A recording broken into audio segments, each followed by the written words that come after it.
आशीष एक समृद्ध मारवाड़ी परिवार से होने के बावजूद भी वो 36 साल का हो जाता है, लेकिन उसे कोई भी मारवाड़ी लड़की पसंद ही नहीं करती। एक रोज सीता अपनी बेटी आंचल को फोन करके कहती है, आंचल आशीष की उम्र देख रही है और थोड़े दिन बीत गए फिर तो शादी को भूल ही जाना उसकी। मम्मी अब मैं ससुराल में बैठी क्या ही करूं, ये लोग अपनी आदत सुधारती नहीं है। कम रिश्ते देखे हैं क्या आशीष के हमने, लेकिन कोई मारवाड़ी लड़की हामी ही नहीं भरती। एक तो मारवाड़ी में ऐसी लड़कियों की कमी रहती है, ऊपर से जब देखो तुम्हारे दोनों बेटे खाते पीते हैं, कौन भला रिश्ता करेगा इनसे। मेरी और इज्जत जाती है, ऊपर से इनकी बोली ऐसी कि कोई भाग खड़ा हो। ये सब राहुल सुन लेता है और आंचल का फोन लेकर कहता है, तुम ज्यादा चौधराइन मत बनो, हमारी बोली खराब लग रही है। तुम तो बहुत अच्छा बोलती हो ना, सिखाया सिखाए मत करो, यहाँ रखो फोन। और माँ अगर मैंने ये फिर से सुन लिया तो फिर तुम देख लेना। अरे मैं तो ये सब कुछ करती ही नहीं, तुम लोग मुझे पीस कर मार दो बस। दिन इसी तरह बीतने लगते हैं। सीता को रात दिन चिंता खाई रहती है। वो अपनी ननद को फोन करके कहती है, दीदी आप ही अपने आशीष के लिए कोई ढंग की लड़की बताइए ना, बहुत परेशान हो गई हूं मैं। मुझे कुछ हो गया तो क्या होगा इनका, कोई एक भी आ जाएगी तो घर को देख लेगी। देख भाभी, अब तू सोचेगी कि कोई मारवाड़ी लड़की मिल जाए तो मिलने से रही। आजकल ना सब दूसरी जात में शादी कर देते हैं, तू किस दुनिया में है। ठीक है कर लूंगी दूसरी जात में मैं भी शादी, लेकिन वो भी तो कोई बताएगा तब ना। रुक, दूसरी जात की मैं बताती हूँ, अपनी बहू से पूछकर। इसके मायके के बगल में एक लड़की तो है, एक बार बता तो रही थी। ठीक है दीदी आप बस अपने भतीजे की शादी करवा दो, मुझे कोई भी जात की लड़की चलेगी, बस लड़की अच्छी हो, मेरा घर संभाल दे। हाँ हाँ वैसे ही बताऊंगी, लेकिन एक बात सुन ले, बेटे की शादी पर सोने की चेन लूंगी, ये नहीं कि शादी के बाद भूल जाओ। अरे ऐसा तो हो ही नहीं सकता दीदी, दूंगी दूंगी, मैं दिल से दूंगी, बच्चों से बढ़कर सोने की चेन थोड़ी ना है। ठीक है तब बताती हूँ। किरण अपनी बहू शिखा से कहती है, शिखा तुम वो लड़की बता रही थी ना एक बार।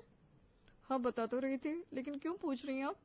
अरे अपने आशीष के लिए सोच रही हूँ, सोने की चेन गछवाई हूँ भाभी से शादी करवाने के। अच्छा अच्छा ठीक है, मैं मीनू के घर वालों से बात करती हूँ, लेकिन जात की कुमार है, जात तो अच्छी है, बस गरीब है, शादी में कुछ लगाएंगे नहीं। अरे तो क्या दिक्कत है, भाभी में कौन सी कमी है, इतना पैसे का क्या करेगी, लड़की मिल जा रही है वही कम है क्या। वही तो। शिखा लड़की वाले से बात करती है और उसे आशीष के बारे में बताती है। लड़की वाले मारवाड़ी रिश्ता सुनकर कहते हैं, देखिए जी मेरे पास तो कुछ नहीं है, मैं खुद कमाकर अपने बच्चों को पाल रही हूँ, मेरे पति को गुजरे 10 साल हो गए। आप मुझे लड़के की फोटो भिजवा दो और उसका बायोडेटा। रीनू मीनू का बायोडेटा और फोटो भी भिजवा देती है। आशीष और सीता मीनू की फोटो देखकर पगला जाते हैं। सीता किरण से कहती है, मुझे तो लड़की पसंद आ गई है दीदी, आप उनसे बोलिए कि हम सब कब मिल सकते हैं। भाभी ऐसा होता है क्या, तुम अपने लड़के की फोटो भेजो, उन्हें भी पसंद आनी चाहिए, तब ना मैं मिलने की बात करूंगी। ठीक है अभी भिजवाती हूँ। सीता आशीष से कहती है, आशीष अपनी अच्छी अच्छी 2-4 फोटो बुआ को भेज दे अपने बायोडेटा के साथ। मम्मी मेरे पास तो फोटो नहीं है। ए राहुल चल मेरा फोटो खींच दे, मेरी शादी होगी तब ना तेरी शादी होगी, इसलिए बिना नाटक किए फोटो खींच दे चल। अरे खींच देता हूँ ना तेरा फोटो, ये सब मैं अपने लिए कर रहा हूँ, तेरे लिए नहीं, याद रखना। अरे पता है मुझे। राहुल आशीष की फोटो खींचकर किरण को भेज देता है। किरण रेणु का बायोडेटा और फोटो भेज देती है और रेणु कहती है, किरण जी हमें लड़का पसंद है, कब और कहाँ मिलना है बता दीजिए। अरे वाह ठीक है, आप लोग कल दुमका आ जाइए, वहाँ दुर्गा माँ का एक मंदिर है, वहीं मिल लेंगे। ठीक है मैं बेटी को लेकर आ जाऊंगी। इधर आंचल को जैसे ही पता चलता है कि लड़की वाले आशीष को देखने आ रहे हैं, वो सीता से कहती है, वाह मम्मी वाह, मेरे बिना बेटी की शादी करने चली हो, मुझे अब बता रही हो। अरे मेरी माँ कल रात को ही सब हुआ है फाइनल, तो क्या रात के 12 बजे तुझे उठाती, क्या सब पागल लड़की है, अभी तो देखने जा रहे बस, तू कल आजा, तेरे आने के बाद ही सगुन करेंगे। हाँ आती हूँ कल मैं। इधर सब मीनू से मिलने की तैयारी करते हैं और उधर आंचल अपनी पैकिंग। एक हैवी ड्रेस भी ले लेती हूँ, क्या पता कब काम आ जाए। आंचल अपना सामान पैक करके निकल जाती है। इधर रेणु अपनी माँ और अपनी दोनों बेटी को लेकर दुमका के मंदिर पहुंच जाती है और सीता भी अपने पूरे परिवार के साथ वहीं आ जाती है। दोनों परिवार सामने से मिलते हैं और किरण कहती है, लड़की हाइट में थोड़ी कम है। कम है तो क्या हुआ दीदी, मैं अभी तो आपके भाई से कितनी नाटी थी। हाइट से कोई दिक्कत नहीं है, मुझे चलेगा। आप लोग सब एक बार लड़के लड़कियों को सामने से मिलवा दीजिए। हाँ जी बिल्कुल, आखिर बच्चों को ही तो शादी करनी है हमें थोड़ी। राहुल, तू दोनों को सामने वाले रेस्टोरेंट में छोड़ा। हाँ चाचा। राहुल मीनू और आशीष को रेस्टोरेंट में छोड़ आता है। आशीष मीनू से बहुत अच्छे से बात करता है और कहता है, क्या खाओगी आप? क्या ऑर्डर करो? चाउमीन? नहीं, मुझे कुछ नहीं खाना। अरे खा लो ना, मैं भी खा लूंगा। चाउमीन और मंचूरियन। देखो आप सब सुबह से आए हैं, कुछ खाया भी नहीं है। वेटर, चाउमीन, मंचूरियन और बेबीकॉर्न चिली लेकर आओ। अभी लाता हूँ। थोड़ी देर में वेटर खाना लेकर आता है और आशीष कहता है, देखिए आपको खाना ही पड़ेगा। वैसे आप मुझे बहुत पसंद आई है, शादी के बाद आपको कोई तकलीफ नहीं होने दूंगा। बस आप मेरे परिवार का और मेरी माँ का ख्याल रखना। वो तो मैं रखूंगी, मेरे पापा नहीं है, इसलिए मैं परिवार की अहमियत बहुत अच्छे से जानती हूँ। आपकी स्माइल बहुत अच्छी है। आशीष और मीनू चाउमीन खाते हैं और बातों बातों में सब भूल जाते हैं। तभी राहुल वहां आकर कहता है, हो गया आप लोगों का कि अभी बाकी है? सब वेट कर रहा है। हाँ चल रहा है। आशीष और मीनू वापस सबके पास जाते हैं। उनका चेहरा देखकर सब समझ जाते हैं कि उनकी हाँ है। नरेश कहता है, क्या आशीष, पसंद है ना लड़की? डन कर दे। आशीष मुस्कुराता है।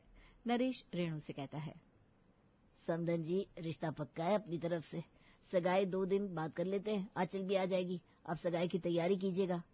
तैयारी क्या करनी है मुझे, सब तो आप लोग करेंगे। मेरे पास तो बस कन्या और कलश है। ठीक है, आप अपने परिवार के साथ आ जाइएगा। कुछ नहीं तो बस लड़के को सगुन के नाम कुछ दे दीजिएगा। ठीक है, वो सब तो दूंगी जो नियम का होता है। इधर सब वापस अपने अपने घर जाते हैं। उधर आंचल अपने मायके पहुंच जाती है और सीता से कहती है, मम्मी थोड़ा मेरे आने तक रुक जाती तो क्या हो जाता। अरे परसों सगाई है, तुम आज मिल लेना, और सगाई की तैयारी भी तो तुम्हें ही करनी है ना। चल तैयारी में लग जाना कल से। मुझे तो काम करने ही बुलाया है, मतलब हर तरफ से तू सुनाती है, बुलाओ तब भी, ना बुलाओ तब भी। मैं अगर कुछ खरीदूंगी अपनी पसंद से तो तुझे पसंद नहीं आएगा, फिर कहेगी ऐसा क्यों लिया मम्मी, वैसा क्यों लिया मम्मी। ठीक है, कल चलकर सगाई का कपड़ा और अंगूठी ले लेंगे मम्मी। तुम अब बेफिक्र रहो, सारी तैयारी मैं करूंगी। आंचल अगले दिन 11 बजे मार्केट खुलते ही सीता के साथ बाजार चली जाती है। फिर लहंगे की दुकान पर जाकर कहती है, भैया एक लहंगा सगाई के हिसाब से दिखाना, अच्छा सुंदर सा, एक बार में पसंद आ जाए वैसा। मुझे पहचान रहे हो ना, अग्रवाल की घर की हूँ मैं। कैसे नहीं पहचानूंगा, आपकी शादी में सारे कपड़े आपके पापा ने मुझसे लिए थे। आंचल लड़की के लिए लहंगा, अपने लिए गाउन और अपनी माँ के लिए साड़ी खरीदती है। मम्मी अब कुछ लेना बाकी है क्या? अरे तेरे दोनों भाइयों के लिए भी तो कपड़े लेना है। वो सब वो खुद ले लेंगे, हम चलकर अंगूठी और पायल ले लेते हैं। पायल का क्या अभी काम, शादी में लगेगा वो सब। अरे माँ, मैं तो शादी में कुछ दूंगी ना, अब पहली बार मिलूंगी तो देना तो होगा ना। सीता और आंचल जाकर सोने चांदी के सामान लेकर आती हैं। आशीष बाकी सब फल और ड्राई फ्रूट्स कल ले आना, ताजा रहेंगे। ठीक है मम्मी, मैंने होटल बुक कर दिया है, लड़की वालों से एस्टिमेट ले लेना कितने आदमी आएंगे। ठीक है बेटा। मम्मी मैं अभी भाभी से मिलने जाऊंगी ना, तो उससे सब कुछ पूछ लूंगी, मिली ही नहीं हो ना मैं उनसे। ठीक है चली जा। आंचल और राहुल मीनू के घर जाते हैं। आंचल मीनू से मिलकर कहती है, भाभी अब आप अग्रवाल की बहू बनने वाली हैं, तो ठीक से रहा करो। कपड़े यहाँ से जो भी लाओ मुझे दिखा कर लाना, कल के लिए फेशियल करवा लेना ब्लीच के साथ। ठीक है दीदी। मेहंदी लगवा लेना, और पार्लर वाली मैंने बुक कर दी है, वो आपको तैयार कर देगी। कल होटल में जल्दी आ जाना। जी आ जाएंगे, आपने जो कहा सब हो जाएगा। रेणु राहुल और आंचल को नाश्ता करवाती है और फिर दोनों चले जाते हैं। अगले दिन धूमधाम से दोनों की सगाई हो जाती है। सगाई देखकर लड़की वाले बहुत खुश होते हैं और रेणु धीरे से मीनू से कहती है, मेरी बच्ची तेरे तो भाग्य खुल गए, ऐसी सगाई तो मैंने सपने में भी नहीं सोची थी कि तेरी हो पाएगी कभी, लेकिन आज हो रही है। ससुराल में सबसे बनाकर रखना। हाँ मम्मी, जब सगाई इतनी अच्छी की है तो शादी तो और भी अच्छी होगी। सगाई होने के बाद मीनू और उसका परिवार चला जाता है। घर जाकर रेणु की माँ उससे कहती है, अरे रेणु, तूने तो अच्छा हाथ मारा है, सगाई इतनी अच्छी की है, अब तो मुझे यकीन हो गया है मीनू वहाँ अच्छे से रहेगी। मम्मी तुमने दीदी की शादी इतनी अच्छी जगह की, तो मेरी भी किसी ऐसी मारवाड़ी के घर में करती ना, क्यों कैसे भी घर में करवा दी। ऐसा नहीं है मेरी बच्ची, ये सब नसीब का खेल है। तेरी शादी के वक्त तुझे विशाल जी पसंद आए थे ना, तेरे भी तो सब अच्छे ही हैं। अच्छी है लेकिन दीदी के जैसे नहीं है। मुझे भी दीदी के जैसा पैसे वाला ससुराल चाहिए था। और मारवाड़ी में कोई दिक्कत नहीं है, सगाई में ही उन्होंने सूट डाली है। अरे तू भी तो सूट पहनती है। पहनती हूँ लेकिन ससुराल में नहीं ना। सब मिलकर शीतल को समझाते हैं। दिन बीतने लगते हैं। मीनू और आशीष फोन पर बात करने लगते हैं। शादी की डेट 1 महीने बाद की आती है। उधर आंचल कहती है, मम्मी मैं यहीं रह जाती हूँ, अब शादी की तैयारी भी करनी होगी तो वो करके ही जाऊंगी। अरे फिर तेरे कपड़े? मेरे कपड़े क्या आशीष दिलवाएगा? मैं सब नए लूंगी, पुराने नहीं। तुम और तुम्हारा भाई समझो। कुंवर जी को बोल देना कि शादी के 1 हफ्ते पहले आ जाए। ठीक है, बोल दूंगी। उनकी खातिरदारी में कोई कमी नहीं होनी चाहिए। अरे हाँ बाबा, नहीं होगी। आज तक हुई है क्या जो अब होगी? आंचल अब शादी की तैयारी में लग जाती है। आंचल और सीता मार्केटिंग करने के लिए मार्केट निकल जाते हैं। रोज सुबह जाते हैं और रात को वापस आते हैं। दिन इसी तरह बीतने लगते हैं। आशीष शादी के लिए एक बहुत बड़ा रिसोर्ट बुक करता है और कहता है, शादी ऐसे करूंगा कि सब देखते रह जाएंगे। हफ्ते भर पहले आशीष के घर में मेहमान आने लगते हैं और शादी का फंक्शन शुरू हो जाता है। नाच गाना होता है, सब बहुत एंजॉय करते हैं। दिन इसी तरह बीतने लगते हैं। शादी के 1 दिन पहले आंचल मीनू के घर जाकर उसे शादी का लहंगा देती है और कहती है, भाभी ये लहंगा और ज्वेलरी है, कल इसे ही पहनना है आपको। कल सुबह ही रिसोर्ट आ जाना आप सब, खाना पीना सब वहीं रहेगा आप लोगों का। ठीक है, मेहंदी लगवा ली है मैंने जिससे आपने कही थी ना। अच्छा ठीक है। अगले दिन सब सुबह पहले रिसोर्ट पहुंच जाते हैं। हल्दी की रस्म शुरू होती है जिसमें आशीष और मीनू को एक साथ हल्दी लगाते हैं। लड़की वाले शादी देखते रह जाते हैं। मीनू की बहन शीतल जलन से नहीं आती। शादी धूमधाम से गाजे बाजे के साथ हो जाती है और मीनू विदा होकर अपने ससुराल चली जाती है। ससुराल पहुंचकर अपना घर देखकर मीनू बहुत खुश होती है और मन ही मन सोचती है, भगवान ने मुझे इतना कुछ दे दिया, मेरा घर बस गया, अब मैं राज करूंगी राज। गृह प्रवेश होता है और मीनू को सब आराम करने के लिए छोड़ देते हैं।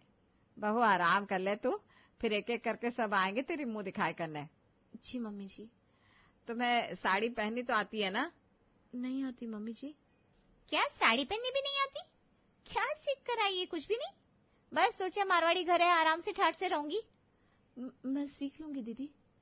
अरे रहने दे, मैं हूं ना, मैं पहना दूंगी। अब आराम कर बहू। सब सोने चले जाते हैं। फिर दोपहर में सब सोकर उठते हैं। मीनू नहा धोकर सूट पहन लेती है। फिर सीता उसे साड़ी पहना देती है। जब कोई भी आए ना तो उसके पैर छूकर आशीर्वाद लेना, ठीक है? बहू माथे पर से पल्ला नहीं उतरना चाहिए। हाँ ठीक है मम्मी जी। खाना पीना चलता है। फिर एक एक करके अगल बगल की औरतें आती हैं और मीनू की मुंह दिखाई करती है और उसे पैसे देती है। सीता बहू तो बहुत सुंदर है। हाँ सुंदर तो है, घर बस गया आशीष का, और क्या चाहिए हमें। शादी बहुत अच्छी थी। अब इनकी शादी अच्छी नहीं होगी तो किसकी होगी है भाई? मुंह दिखाई का काम खत्म हो जाता है। सारी औरतें अपने अपने घर चली जाती है। इतने में मीनू को उसकी नानी का फोन आता है और वो कहती है, बेटा कैसी है, सब ठीक है ना? हाँ नानी, मम्मी से एक बार बात करवाओ ना। तेरी मम्मी से वो बाद में बात कर लेना तू। नानी के ऐसा कहने पर मीनू समझ जाती है कि कोई गड़बड़ है। नानी बताओ मम्मी को क्या हुआ है, आपको मेरी कसम। तेरी माँ की तबीयत बहुत खराब है, कल रात से डॉक्टर आया था, देख कर गया है, दवाई दी है, ठीक हो जाएगी, तू फिक्र ना कर, अपना ध्यान रखना, नया नया है सब कुछ अभी तेरे लिए। नानी मम्मी की तबीयत इतनी खराब है और आपने बताया भी नहीं, ठीक नहीं किया आपने। मीनू मायूस हो जाती है। उसे अपनी माँ की चिंता होने लगती है। अरे बेटा इतनी फिक्र मत कर, तेरी माँ ठीक हो जाएगी। शादी की थकावट हो गई होगी उसे, चल अब तो भी खा ले। नहीं मुझसे नहीं खाया जाएगा। मम्मी तुम खाना लगा दो, वो खा लेगी खुद ब खुद। आंचल और सीता सबको खाना परोसती है। सब खाने लगते हैं लेकिन मीनू तो खाना लेकर बैठी रहती है। ये देखकर आशीष का दिमाग खराब हो जाता है। ड्रामा क्या कर रही हो, खाना खाओ। अब क्या सब बैठकर तुम्हें तेल लगाएंगे? मीनू रोने लगती है। तब राहुल कहता है, करने दो आज ड्रामा, करने दो, जब सब गेस्ट चले जाएंगे तब मैं बताऊंगा। मीनू बहुत रोती है और उठकर चली जाती है।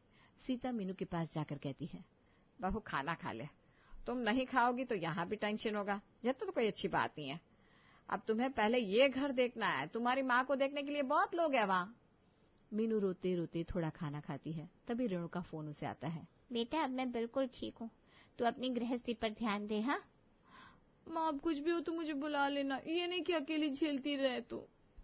ठीक है बच्चा, कल पग फेरे के लिए आ रही है ना, तब बात करेंगे।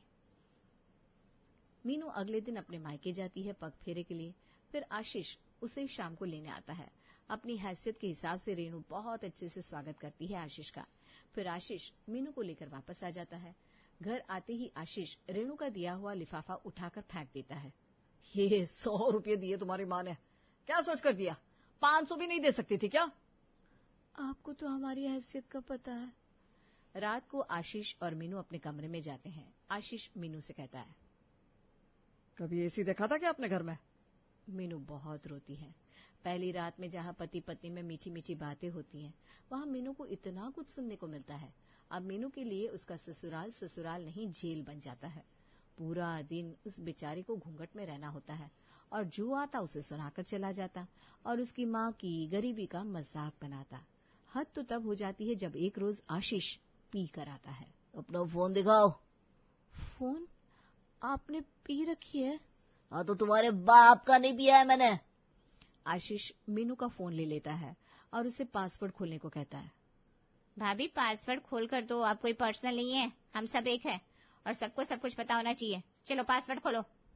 मीनू पासवर्ड खोल कर देती है, पर पासवर्ड बहुत टेढ़ा रहता है। भाभी पासवर्ड हटा दो, अब फोन में पासवर्ड की कोई जरूरत नहीं है। दीदी हटा दूंगी बाद में। बाद में कैसे हटाएगी? हाँ, लगी पड़ी अपने आशिक से। ऐसा कुछ नहीं है। आशीष उसे गंदी गंदी गालियां देने लगता है। फिर मीनू कहती है, आपको जो बोलना है बोलो, लेकिन मेरे माँ पापा के लिए कुछ मत कहना। बड़ी आई माँ बाप वाली, चल निकल यहाँ से। आशीष मीनू को थप्पड़ मारता है और वो उसी वक्त रोकर उस घर से निकल जाती है। अब तक मैंने तुम लोगों से कुछ नहीं कहा। मैं ये घर छोड़कर हमेशा के लिए जा रही हूँ। अब तुमसे मुलाकात होगी कोर्ट में। मीनू अपने मायके चली जाती है और अपनी माँ से कहती है, शीतल बहुत दुखी थी ना, उसकी शादी मारवाड़ी से क्यों नहीं हुई? अगर हुई होती तो उसकी हालत भी मेरी तरह होती। और फिर मीनू सारी बात अपनी माँ को बता देती है। बेटा तू तलाक फाइल कर दे, इस आदमी के साथ नहीं रहना तुझे। माँ, गरीब का कोई ज़मीर नहीं होता क्या? मैं तलाक के साथ साथ एलिमनी भी लूंगी, ताकि दोबारा किसी लड़की को गरीब समझकर उसका इस्तेमाल न कर पाए ये लोग। मीनू डाइवोर्स फाइल करती है और दोनों का तलाक हो जाता है। आशीष को अब जिंदगी भर मीनू का खर्च देना पड़ता है।